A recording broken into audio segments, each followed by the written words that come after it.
In our previous lecture, we have already discussed about the introduction of catalyst, types of catalyst, classification of catalyst, and then general characteristics of catalyst. આપણે અત્યાર સુધીમાં આટલું બધું catalyst વિશે જોયું હતું. હવે આગળના લેક્ચરમાં આપણે કેટાલિસ્ટિક્સ ચેપ્ટરની અંદર બધું આગળ શું આવે છે એ જોશું. અને આપણે જનરલી આ તમારું પહેલું સેમેસ્ટર છે એટલે આપણે ઇંગ્લિશ લેંગ્વેજની બદલે તમે ગુજરાતીમાં વધારે સારી રીતે સમજી શકો એ રીતે સમજાવવાનો પ્રયત્ન કરશું. જેવી રીતે તમે ફર્સ્ટ અને સેકન્ડ સેમેસ્ટરની એક્ઝામ આપી દેશો એટલે તમને તાત્કાલિક એવા ઇંગ્લિશ વર્ડ યુઝ કરવાની હેબિટ પડી જશે. પછી આપણે ડાયરેક્ટલી ઇંગ્લિશનો ઉપયોગ કરશું તો પણ તમને એટલો પ્રોબ્લેમ નહીં થાય. તો હવે આજે આપણે ડિસ્કસ કરીએ કે શા માટે કેટાલિસ્ટ છે એ પ્રક્રિયાનો વેગ વધારે છે, અથવા તો જો કોઈ પણ પ્રક્રિયાની અંદર કેટાલિસ્ટ આપણે પ્રેઝન્ટ ન રાખ્યો હોય તો પ્રક્રિયામાં શું ફેર પડે છે એના વિશે આપણે જોઈએ. Okay, our first topic is activation energy and catalyst. હવે આ શું કહેવા માંગે તો કે the minimum amount of energy required to cause a chemical reaction is known as activation of energy. હવે જો minimum amount of energy required to cause a chemical reaction is called activation energy. એવી energy કે જે પ્રક્રિયા કરવા માટે minimum અમાઉન્ટમાં જોઈએ એને શું કહેવાય? Activation energy. The activated molecules on the collision first form an activated complex. સૌથી પહેલા એ શું બનાવશે? એક એક્ટિવેટેડ કોમ્પ્લેક્સ બનાવશે. હવે જો આ ગ્રાફ આપણે દોરીએ potential energy versus reaction progress, તો શું થાય તો કે પ્રક્રિયા છે અહીંયા પહેલા આને શું કહેવાય? રિએક્ટન્ટ કહેવાય. રિએક્ટન્ટ એટલે શું તો કે સ્ટાર્ટિંગ મટીરિયલ જેમાંથી પ્રક્રિયા બનવાની છે એ, અને પ્રોડક્ટ એટલે શું તો કે નિપજ. તમે ગુજરાતીમાં કહો તો આને કહેવાય પ્રક્રિયક રિએક્ટન્ટને, અને પ્રોડક્ટને શું કહેવાય? નિપજ કહેવાય. હવે જુઓ બે રીતના પ્રક્રિયા આપી છે. એક શું છે? અનકેટેલાઇઝ્ડ કોમ્પ્લેક્સ. અનકેટેલાઇઝ્ડ કોમ્પ્લેક્સ એટલે જેમાં કેટાલિસ્ટનો ઉપયોગ નથી થયો એવી પ્રક્રિયા, અને કેટાલાઇઝ્ડ કોમ્પ્લેક્સ એટલે જે પ્રક્રિયાની અંદર કેટાલિસ્ટનો ઉપયોગ થયો છે. તો હવે શું થશે તો કે આ રિએક્ટન્ટ છે એમાંથી પ્રોડક્ટ બનવા માટે આપણે બે વે પસંદ કર્યા છે. ફર્સ્ટ કયો છે કે તો કે કેટાલિસ્ટનો ઉપયોગ નથી કર્યો. તો જો આ ટાઈપનો ગ્રાફ આપણને મળ્યો. આ ગ્રાફ છે એ શું દર્શાવે છે તો કે એમાં આટલો સમય જોયો, આટલી એનર્જી જોઈ. હવે આ બીજો ગ્રાફ જોઈએ તો એમાં શું છે? કેટાલિસ્ટનો ઉપયોગ કર્યો છે તો એમાં એક્ટિવેશન એનર્જી કેવી છે તો કે ઓછી જોઈ છે. એનો મતલબ શું તો કે કેટાલિસ્ટનો ઉપયોગ ન કરીએ તો જે ગ્રાફમાં ચેન્જ આવે છે એ, અને કેટાલિસ્ટનો ઉપયોગ કરીને ગ્રાફમાં શું ચેન્જ આવે છે એ આપણે જોયું. તો આના ઉપરથી આપણે કહી શકીએ કે પ્રક્રિયામાં જેમ આપણે કેટાલિસ્ટનો ઉપયોગ કરશું તો શું થશે તો કે એક્ટિવેશન એનર્જીના કારણે પ્રક્રિયા છે એ ઝડપી બની જશે. જ્યારે અનકેટાલાઇઝ્ડ કોમ્પ્લેક્સ હશે તો એમાં ગ્રાફ કેવો આવશે તો કે હાયર આવશે. હવે અહીંયા જે દોરેલું છે EA નો મતલબ શું થાય? એનર્જી ઓફ એક્ટિવેશન, અથવા એને બીજું શું કહેવાય? Activation energy. હવે આપણે આ ચેપ્ટરની અંદર મોસ્ટ IMP ક્વેશ્ચન કહી શકાય થિયરીઝ ઓફ કોમ્પ્લેક્સ, એના વિશે આપણે ડિસ્કસ કરશું. ઓકે, બધાને કમ્પ્લીટ દેખાતું જશે. Theories of catalysis. Theories of કેટાલિસિસમાં બે ટાઈપ છે. એમાં ફર્સ્ટ છે ઇન્ટરમીડિયેટ કમ્પાઉન્ડ ફોર્મેશન થિયરી, અને બીજું છે ધ એડસોર્પ્શન થિયરી. જો આ બેમાંથી કોઈ પણ એક થિયરી 100% ક્વેશ્ચનની અંદર પૂછાય જ છે દર વખતે, અને તમારે નોટ ડાઉન કરી જ લેવાની કે આ બેમાંથી એક થિયરી હશે જ. We have discussed about the theories of catalyst. Theories of catalyst. First is intermediate compound formation theory and second one is the adsorption theory. તો હવે એમાં આપણે ફર્સ્ટ જોઈએ the intermediate compound formation theory. Intermediate compound formation theory. હવે જો નામ ઉપરથી છે ઇન્ટરમીડિયેટ એટલે શું થાય તો કે કાંઈ પણ રિએક્ટન્ટ એટલે કે પ્રક્રિયક એમાંથી પ્રોડક્ટ બને એટલે કે શું નિપજ, પ્રક્રિયકમાંથી નિપજ બને ત્યારે વચ્ચે જે કાંઈ પણ બને એને તમે કે સામાન્ય ભાષામાં એને શું કહેતા તો કે ટ્રાન્ઝિશન સ્ટેટ, મધ્યવર્તી સંયોજન અથવા બીજું શું કહેવાય એને ઇન્ટરમીડિયેટ કમ્પાઉન્ડ. ધારો કે આપણે અહીંયા લઈએ A+B છે, એમાંથી શું બને છે AB. પછી આ AB છે એની કેટાલિસ્ટ કોઈ પણ C નામના પ્રક્રિયક સાથે પ્રક્રિયા કરો તો શું બનાવશે તો કે AC પહેલા એની સાથે જોડાઈ જશે અને B જુદો છૂટો પડશે. પછી આ AC+B એમાંથી શું બનશે તો કે ફરીથી આપણને AB મળી જશે અને C છે એ જેમ હતો એમ આપણને પાછો મળી જશે. એનો મતલબ શું થયો તો કે અહીંયા જે આપણે C લીધું છે એ C માત્ર ને માત્ર શેના માટે છે તો કે એ કેટાલિસ્ટ છે. એ ક્યાંય પણ કેટાલિસ્ટ છે એ પ્રક્રિયા દરમિયાન ક્યારેય ખર્ચાતો નથી, આપણને હોય એટલી માત્રામાં પાછો છેલ્લે પ્રક્રિયાના અંતે મળી જાય છે. નીચે નોટ શું દર્શાવે છે તો કે activation energy of the reaction second and third are lower than the reaction 1. એનો મતલબ શું તો કે સેકન્ડ અને થર્ડ છે એ મેઇન છે કે AB માંથી શું બને છે A+B માંથી AB બને છે અને એના પછી સેકન્ડ અને થર્ડ રિએક્શન છે એનો રેટ છે એ કેવો હશે લોઅર હશે, વચ્ચે C આવશે, પ્રક્રિયા થશે. હવે જો એક્ઝામ્પલ જોઈએ. Catalytic oxidation of SO2, SO2 એટલે sulphur dioxide in the presence of nitric oxide, nitric oxide એટલે NO એ કેટાલિસ્ટ તરીકે લેવાનું છે. જો કેટાલિટિક ઓક્સિડેશન ઓફ SO2 નું ઓક્સિડેશન કરવાનું છે તો એમાં એડ શું કરવાનું હોય O2 એડ કરવાનો હોય તો કે હા, અને કોની હાજરીમાં તો કે કેટાલિસ્ટ કયો છે NO એટલે નાઇટ્રિક ઓક્સાઇડ. અને આ આખી પ્રક્રિયાને કહેવાય શું તો કે chamber process of H2SO4. H2SO4 એટલે સલ્ફ્યુરિક એસિડ. તો અહીંયા જુઓ SO2 લીધા, એનું ઓક્સિડેશન એટલે +O2 થાય, કેટાલિસ્ટ તરીકે શું છે નાઇટ્રિક ઓક્સાઇડ, તો બનશે શું SO3. SO2 શેમાં કન્વર્ટ થઈ જશે SO3 માં. તો આપણે શું જોયું તો કે ડાયરેક્ટ આ પ્રોસેસ જોઈ, તો પણ પ્રોસેસમાં વચ્ચે કેવી રીતે ભાગ પડે છે એ જોઈએ તો છૂટા પાડીને એને જોઈએ કે એમાં કેટાલિસ્ટ શું અને કેવું કામ કરશે.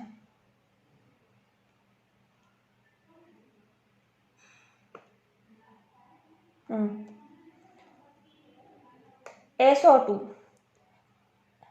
હવે જુઓ આ કેટાલિસ્ટ છે એ સૌથી પહેલા સ્ટેપમાં કોની સાથે જોડાઈ જશે O2 સાથે. આ NO2 સાથે જોડાશે, બનાવશે શું NO2 બરોબર. પછી આ NO2 છે એ આ SO2 છે ને એની સાથે જોડાઈ જશે એટલે કે NO2 + SO2 બનાવશે શું SO3 અને પાછો આપણને જે આપણો કેટાલિસ્ટ છે એ NO પાછો મળી ગયો. તો કે હા આપણો કેટાલિસ્ટ કયો હતો તો કે કેટાલિસ્ટ હતો નાઇટ્રિક ઓક્સાઇડ અને એ આપણને હતો એમનો એમ પાછો મળી ગયો. થયું ને મેજિક.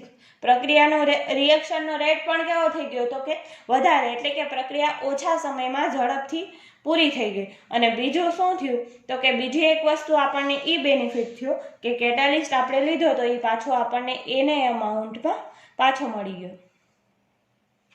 હવે આપણે નેક્સ્ટ જોઈએ. Preparation of diethyl ether from ethanol using the sulfuric acid as a catalyst. હવે જો આ શું છે ઇથેનોલ છે C2H5OH, આ પણ શું છે ઇથેનોલ છે. હવે એની પ્રક્રિયા તમારે સલ્ફ્યુરિક એસિડ કેટાલિસ્ટની હાજરીમાં એકબીજાની પ્રક્રિયા કરતા આ શું થશે તો કે C2H5 twice O અને જો વચ્ચે ઓક્સિજન હોય ને બે બાજુ શું હોય ફંક્શનલ ગ્રુપ હોય આલ્કેનના તો એને શું કહેવાય ઈથર કહેવાય. આ તમને 11-12 આવે છે, છતાંય આના પછીનું જે ચેપ્ટર લઈશ ને બેઝિક ઓર્ગેનિક કેમેસ્ટ્રી એમાં હું તમને બધા ચેપ્ટરના ટોટલી નોમેનક્લેચરથી માંડીને બધું એક્સપ્લેન કરીશ કે આલ્કોહોલ માટે કયું નોમેનક્લેચર છે, ફિનોલ માટે, ત્યારે આપણે આગળ જોશું. તો આપણે અત્યારે જોઈએ આ C2H5O ઈથર બનશે અને વોટર છે એ પાછું રિમૂવ થઈ જશે. હવે જો મિકેનિઝમ કહ્યું તો કે આ આખી પ્રક્રિયા છે એ થઈ કેવી રીતે, તો કે C2H5OH છે એ ફર્સ્ટ સ્ટેપમાં કેટાલિસ્ટ H2SO4 સાથે જોડાય અને બનાવશે શું, C2H5HSO4 અને H2O. બીજા સ્ટેપમાં આ જે હતું ને C2H5HSO4 એ C2H5OH સાથે શું કરશે, પ્રક્રિયા કરશે અને બનાવશે C2H5 twice O અને આપણો જે કેટાલિસ્ટ હતો ને H2SO4 કે જે અહીંયા આપણે કેટાલિસ્ટ તરીકે લીધું એ આપણને છેલ્લે પાછું લીધું હોય એવી ને એવી રીતે પાછો મળી જાય અને પ્રક્રિયાનો વેગ પણ કેવો થાય તો કે વધારી દે. નેક્સ્ટ આપણે જોઈએ બીજી થિયરી એડસોર્પ્શન થિયરી. ઇન્ટરમીડિયેટ થિયરી જોઈએ હવે એડસોર્પ્શન થિયરી. એડસોર્પ્શન થિયરીમાં કેવી રીતે છે તો કે this theory explain the mechanism of a reaction between two gases catalyzed by a solid. Adsorption theory છે કોઈ પણ A અને B એક્ઝામ્પલ તરીકે ગેસિયસ ફોર્મ હોય, કેટાલિસ્ટ લઈએ અને એ શેમાં કન્વર્ટ થાય તો કે C+D માં. ઇન જનરલ કહીએ તો એડસોર્પ્શન થિયરી કોના માટે છે તો કે ટુ ગેસીસ અને કેટાલાઇઝ્ડ બાય અ સોલિડ, એટલે કેટાલિસ્ટ કેવો હશે, સોલિડ હશે. આ એડસોર્પ્શન થિયરીની અંદર આપણા રિએક્ટન્ટ અને પ્રોડક્ટ કેવા હશે, ગેસિયસ ફોર્મમાં, પણ કેટાલિસ્ટ કેવો હશે, સોલિડ. તો એના માટેના જુદા જુદા સ્ટેપ છે. એમાં સ્ટેપ 1 શું કહે છે આપણે એ જોઈએ પહેલા. હવે આના માટેના 4 સ્ટેપ છે ને હું પહેલા તમને આકૃતિમાં એક્સપ્લેન કરી લઉં, તમને તરત જ ખબર પડી જશે. જો આ છે સ્ટેપ 1, પછી છે સ્ટેપ 2, પછી છે સ્ટેપ 3 અને લાસ્ટમાં સ્ટેપ 4. એકવાર તમને આકૃતિ ખબર પડી ગઈ તો એનું એક્સપ્લેનેશન સાવ ઇઝી છે તમારા માટે. હવે જો A અને B આપણે લીધા છે, આ શું છે તો કે રિએક્ટન્ટ છે આપણા સ્ટાર્ટિંગ મટીરિયલ, એને તમે કહો છો પ્રક્રિયક, બરોબર, 11-12 એમ કહેતા. આ શું છે, પ્રક્રિયક છે A અને B. અને આ જે લાઈન છે ને આ શું છે તો કે કેટાલિસ્ટ છે. પહેલા સ્ટેપમાં શું થશે તો કે કેટાલિસ્ટની સપાટી ઉપર આપણા બે પ્રક્રિયક છે એ હજી આવ્યા છે. હવે સ્ટેપ 2માં A+B છે એ જોડાય અને શું બનાવશે, એક એક્ટિવેટેડ કોમ્પ્લેક્સ બનાવશે. પછી સ્ટેપ 3ની અંદર શું થયું તો કે કેટાલિસ્ટ છે એ એની સાથે જોડાયેલો છે, પ્રક્રિયા થઈ અને એમાંથી બન્યું C+D એટલે એમાંથી પ્રોડક્ટ બની. અને ચોથા સ્ટેપની અંદર આપણને આપણા જે પ્રોડક્ટ છે C+D એ અલગ અલગ ફોર્મમાં મળી ગયા ને કેટાલિસ્ટ એનાથી દૂર એટલે કે એનાથી છૂટો પડી ગયો. હવે આ 4 સ્ટેપ છે એ સાવ ઇઝી છે. ફર્સ્ટ સ્ટેપમાં શું કર્યું આપણે, હજી એકવાર હું તમને કહી દઉં. ફર્સ્ટ સ્ટેપની અંદર આપણી રિએક્ટન્ટ છે એ રિએક્ટન્ટની સપાટી ઉપર કોણ જોડાશે તો કે રિએક્ટન્ટની સપાટી ઉપર કેટાલિસ્ટ જોડાશે અને એ શું કરશે તો કે પ્રક્રિયાના વેગ વધારવામાં મદદ કરશે. પછી બીજા સ્ટેપમાં એક એક્ટિવેટેડ કોમ્પ્લેક્સ બનશે. ત્રીજા સ્ટેપની અંદર પ્રોડક્ટ આપણને મળી જશે અને ચોથા સ્ટેપની અંદર આપણો પ્રોડક્ટ અલગ પડી જશે અને કેટાલિસ્ટ કેવું પાછું હતું એના એ ફોર્મમાં આપણને રિમૂવ થઈ જશે. તો હવે 4 આપણે શું કરવાનું, ખાલી ડિસ્ક્રિપ્શન લખવાનું છે. તો કે એડસોર્પ્શન ઓફ રિએક્ટન્ટ મોલેક્યુલ, આપણા પ્રક્રિયક છે એનું એડસોર્પ્શન થશે. તો કે the reactant molecule A and B strike એટલે અટેક કરશે, strike the catalyst surface. They are held up the surface by weak van der Waals force or by a partial chemical bond. હવે જો એ તો આપણે જોયું ને કે A અને B છે એ કેટાલિસ્ટની સપાટી ઉપર અટેક કરશે. અટેક દરમિયાન કંઈક ફોર્સ તો જરૂરી છે. એ ફોર્સ કયો છે, વાન ડર વાલ્સ ફોર્સ અથવા તો એને કહેવાય partial chemical bonds. Step 2 formation of activated complex. આપણે આકૃતિમાં જોયું જ કે બીજા સ્ટેપની અંદર શું થાય છે તો કે એક્ટિવેટેડ કોમ્પ્લેક્સ બને છે. અહીંયા જોયું ને આપણે ફિગરની અંદર કે ફોર્મેશન ઓફ એક્ટિવેટેડ કોમ્પ્લેક્સ. તો જોઈએ આપણે the particle of the reactant on one another join to form an intermediate complex AB, and the A is called the activated complex which is unstable. હવે જુઓ આ એક્ટિવેટેડ કોમ્પ્લેક્સ છે એ કેવો છે તો કે અનસ્ટેબલ છે, એ સ્ટેબલ નહીં રહે. પછી સ્ટેપ 3 જોઈએ આપણે.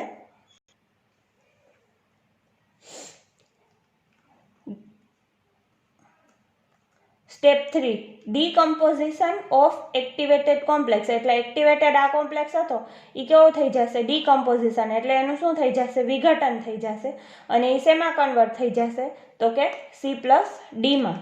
અને સ્ટેપ 4 ની અંદર શું થશે તો કે ડિસઓપ્શન ઓફ પ્રોડક્ટ. એનો મતલબ શું ડિસઓપ્શન એટલે શું તો કે દૂર થઈ જવું. તો એ પ્રોડક્ટ છે એ કેવી થઈ જશે કેટાલિસ્ટમાંથી અલગ પડી જશે. જો અને આ કેટાલિસ્ટ પાછો આપણને હતો એ નહીં ફોર્મમાં મળી જશે. એનું ફરીથી આપણે એક એક્ઝામ્પલ જોઈએ. એ આ એડસોપ્શન થિયરી છે એ તમને સમજાઈ ગઈ છે કે નહીં એના માટેનું એક એક્ઝામ્પલ છે. એક્ઝામ્પલ તરીકે જો એડસોપ્શન થિયરી પૂછાય ને તો તમારે પહેલાં તો આ ફિગર દોરવાની, મેં 4 કીધી. પછી સૌથી પહેલાં આ 4 સ્ટેપ વિશે એક્સપ્લેનેશન કરવાનું, અને પછી શું કરવાનું તો કે એક્ઝામ્પલ તરીકે શું લખવાનું તો કે હાઇડ્રોજિનેશન ઓફ ઇથિન. ઇથિન એટલે CH2 અથવા એને બીજું કહેવાય ethylene in the presence of nickel catalyst. હવે જો ઇથિલિનનું હાઇડ્રોજિનેશન કરીએ નિકલ કેટાલિસ્ટની હાજરીમાં તો આપણને શું મળે છે એના માટે આપણે એક્ઝામ્પલ જોવાનું છે. જુઓ આ શું છે ઇથિન CH2 છે, આ બાજુ વચ્ચે શું છે ડબલ બોન્ડ અને CH2. હાઇડ્રોજિનેશન એટલે શું થાય પ્રક્રિયા તો કે એમાં હાઇડ્રોજનને ઉમેરો કરવો. હવે જુઓ આ વસ્તુ મારે તમને કહેવાની જ ન હોય કેમ કે you are the student of FY BSc, but I tell you.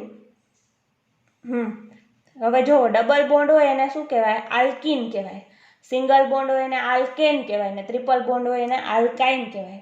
હવે જુઓ કોઈ પણ વસ્તુમાં ડબલ બોન્ડ હોય એનો મતલબ શું તો કે હજી એમાં હાઇડ્રોજનનું એડ થઈ શકે, એટલે કે અનસેચ્યુરેટેડ કમ્પાઉન્ડ છે. કાર્બનની વેલેન્સી કેટલી હોય તો કે કાર્બનની સંયોજકતા તમે કહેતા હશો, હવેથી ઇંગ્લિશમાં કહેજો એને. કાર્બનની વેલેન્સી કેટલી હોય 4. હવે જુઓ આ કેટલા, આ એક કાર્બન છે, સંયોજકતા અહીંયા જુઓ 4 હોય તો આ 1 બોન્ડ, પછી આ 2 બોન્ડ અને આ 2, એટલે 2 ને 2 4 થઈ ગયા. આ કાર્બન માટે જોઈએ તો પણ એવું જ, આ 1 પછી આ 1 બોન્ડ અને આ વચ્ચેના 2 4 થઈ ગયા. ઓકે, તો કે અહીંયા વેલેન્સી શું છે વેલેન્સી કાર્બનની સેટ છે. હવે જુઓ એની પ્રક્રિયા કોની સાથે થશે H2 સાથે.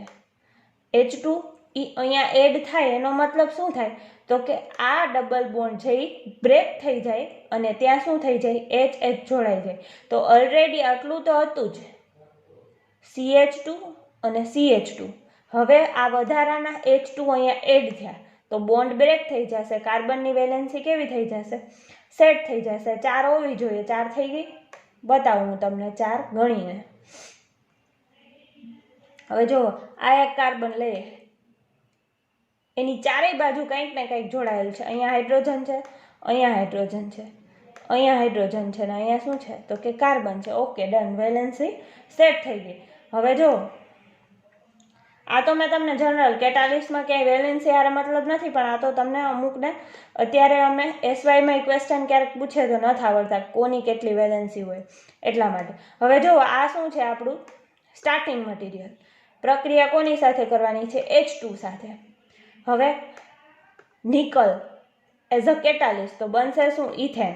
હવે જુઓ સ્ટાર્ટિંગ મટીરિયલ છે H2, આપણે H2 એટલે H અને H છે એ લેવાની છે.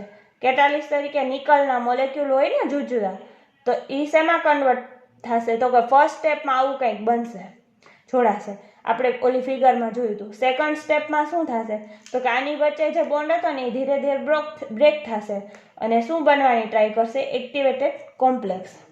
ત્રીજા સ્ટેપમાં શું થશે તો કે જે આપણો CH2 હતો ને ઇથિન, એ આની સાથે જોડાશે સ્ટેપ 3 ની અંદર. અને ચોથા સ્ટેપમાં આપણને આલ્કેન જે જોતો હતો એ પાછો મળી જશે અને આપણો કેટાલિસ્ટ છે એ રિમૂવ થઈ જશે. Okay done. ફરીથી એકવાર એક્સપ્લેન કરું ફિગરને.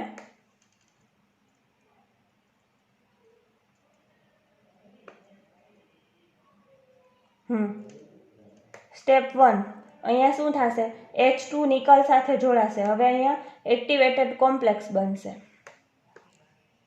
પછી તો કે ધીરે ધીરે આપણું જે આલ્કીન હતું એની સાથે જોડાશે ને bond breaking and bond forming reaction થશે.